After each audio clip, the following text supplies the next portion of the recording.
Christian Grich, Anda menyaksikan obrolan malam. 2 dari 3 polisi yang menjadi terdakwa tragedi Kanjuruhan divonis bebas oleh Majelis Hakim Pengadilan Negeri Surabaya pada Kamis siang. Sementara satu terdakwa lagi divonis 1,5 tahun penjara.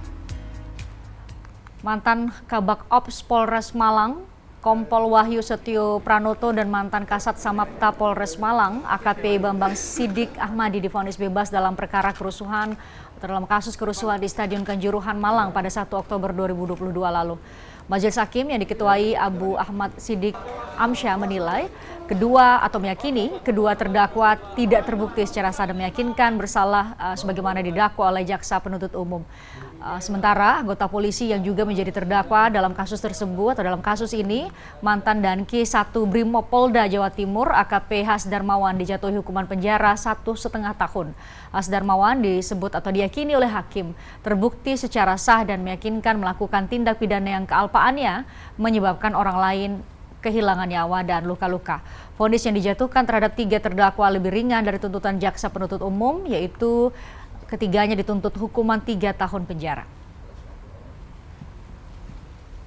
Saya kira ini sandiwara begitu, ini sidang sandiwara yang itu semakin mengkonfirmasi apa yang kami duga sejak awal bahwa peradilan ini adalah peradilan sesat. Pertama, kita akan mendesak jaksa untuk banding atas putusan. Korban akan melakukan desakan kepada jaksa untuk banding. Yang kedua, kita akan membuat laporan utuh kepada Komisi Yudisial agar memeriksa perilaku hakim dalam menjalankan hukum acara dan pertimbangan-pertimbangan. Keluarga para korban yang mengikuti persidangan pembacaan vonis di Surabaya siang tadi ada yang menangis. Pertanyaannya adalah apakah putusan Majelis Hakim sudah memenuhi rasa keadilan para korban dan apakah sudah cukup dengan 3 terdakwa yang sudah divonis ditambah dengan ada 3 sipil lagi yang tengah berproses di pengadilan. Saya akan ajak Anda ngobrol terkait hal ini dengan narasumber yang sudah bergabung secara virtual.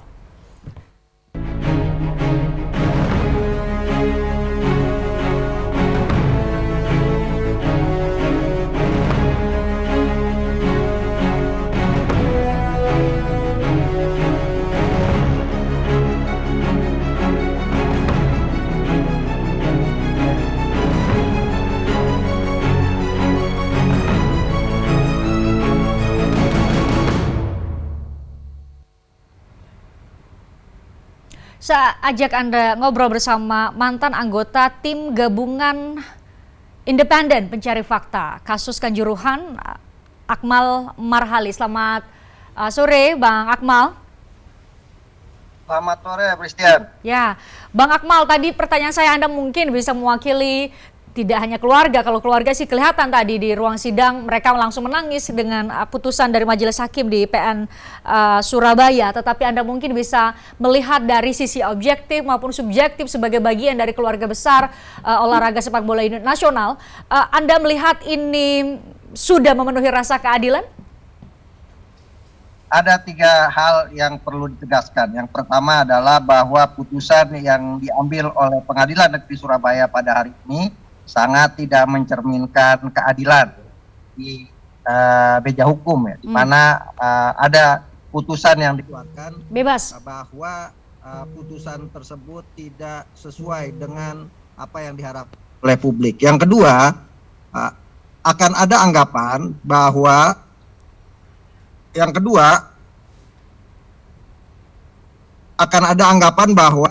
pemerintah tidak serius dalam menjalankan proses hukum akibat tragedi Kanjuruhan ini. Dan yang Bang Akmal, saya tidak bisa mendengar suara Anda dengan baik. Mungkin dibantu untuk diperbaiki di device yang Anda gunakan untuk bergabung secara virtual. Bang pilih tajam ke bawah tapi tumpul ke atas. Nah, problem-problem ini harusnya diperhatikan oleh negara yang telah menerima rekomendasi tim gabungan independen mencari fakta agar kasus Kanjuruhan ini benar-benar diusut secara tuntas. Jangan sampai kemudian kasus ini sudah berhenti di 5 tersangka, kemudian penyelesaian hukumnya tidak benar-benar mencerminkan asas keadilan bagi masyarakat maupun bagi pecinta sepak bola Indonesia. Oke, saya menangkap 2 hal tadi karena sempat ada gangguan audio. 1, karena ada 2 yang bebas, 2 terdakwa yang bebas, menurut Anda ini belum memenuhi rasa keadilan masyarakat atau keluarga korban. Yang kedua adalah Anda katakan bahwa ini belum merepresentasikan penyelesaian secara menyeluruh kasus ini.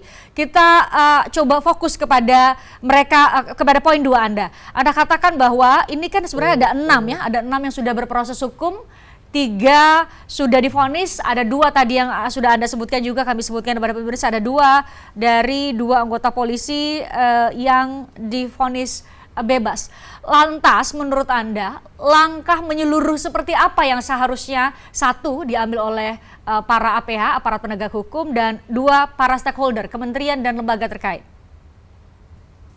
Ya, dari awal saya melihat bahwa proses pengusutan kasus Kanjuruhan ini tidak profesional dilakukan, baik itu oleh jaksa, penuntut maupun oleh penyidik sampai masuk ke dalam lembaga peradilan.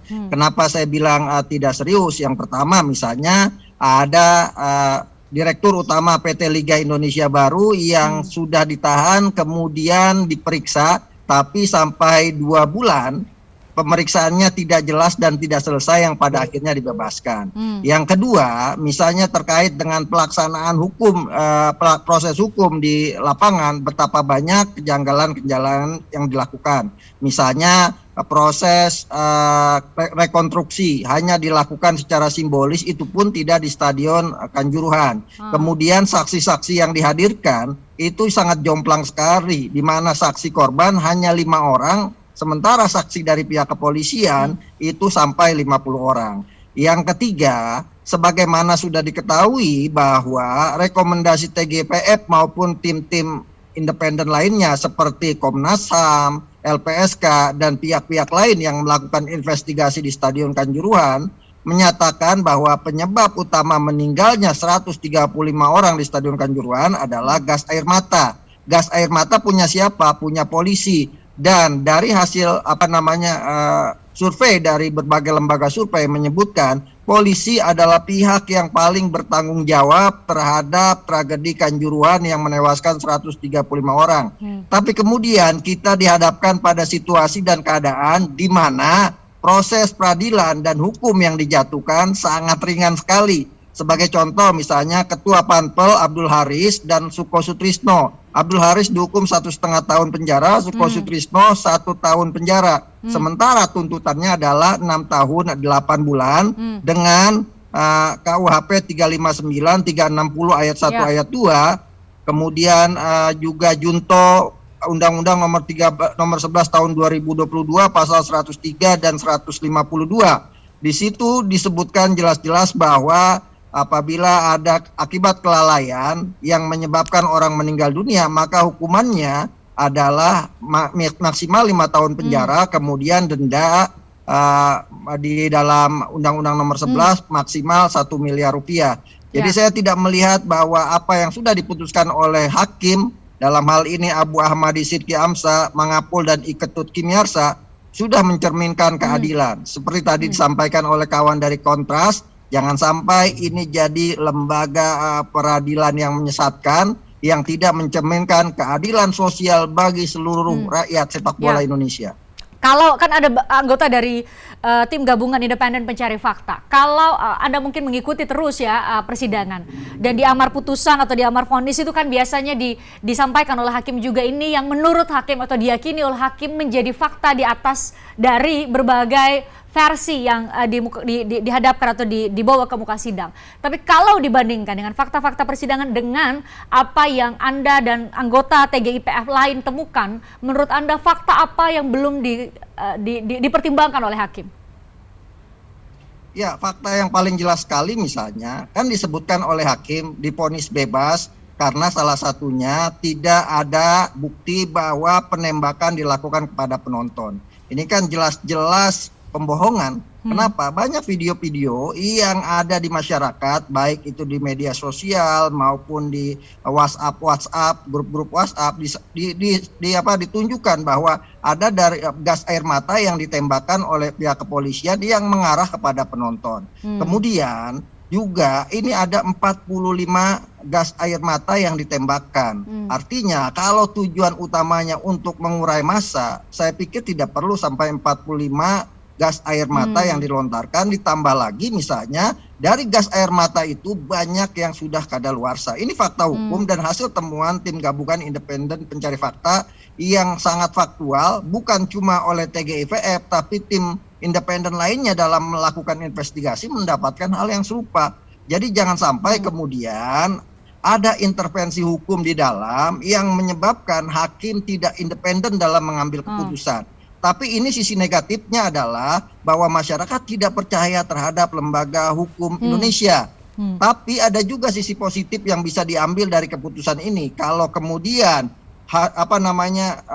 Kasat Samamta AKP Bambang Siddik Ahmadi dan Kabak Ops Kompol Wahyu Setio Pranoto divonis bebas, artinya ada peluang kasus ini dikembangkan sehingga kemudian menjerat layer yang lebih tinggi, pihak yang lebih tinggi harus bertanggung jawab. Jangan sampai kemudian kasus ini putus di 5 orang tersangka yang sudah divonis saat ini, tapi kemudian tidak dikembangkan kepada pihak-pihak lain yang juga terlibat terhadap tragedi Kanjuruhan.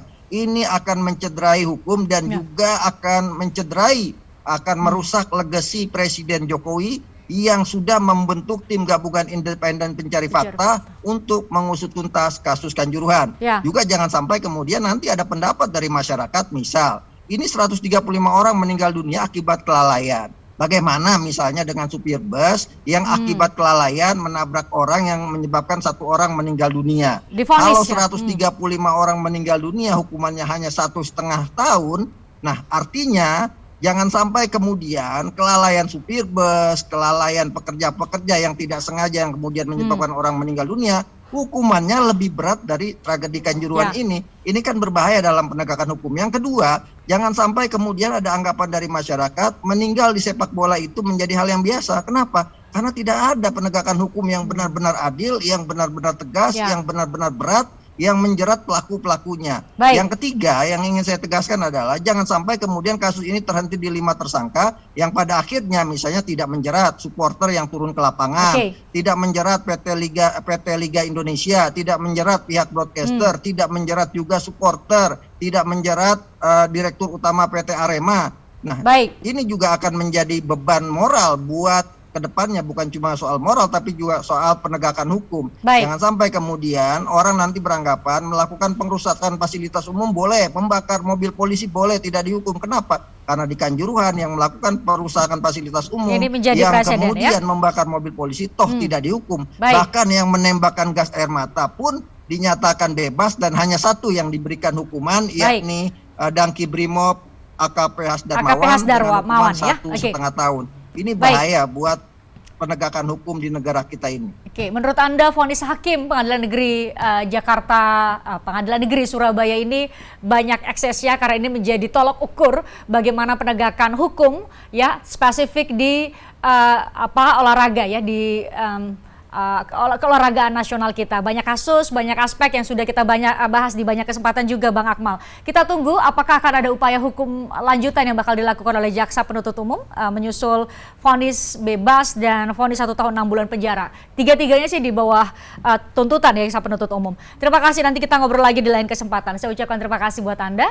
Dan pemirsa, kami usai jeda kami akan kembali dengan obrolan lain. Ini jauh di Sulawesi Tenggara. Ada ibu yang sebelumnya melaporkan bahwa 2 anaknya diduga dicabuli oleh oknum tertentu, tetapi ternyata kemudian kepolisian setempat menetapkan sebagai tersangka adalah kakak dari kedua korban sendiri. Kita ingin tahu bagaimana prosesnya sehingga kemudian ada penetapan tersangka yang ternyata dipertanyakan oleh sang ibu sendiri. Kita bahas usai jeda di obrolan malam.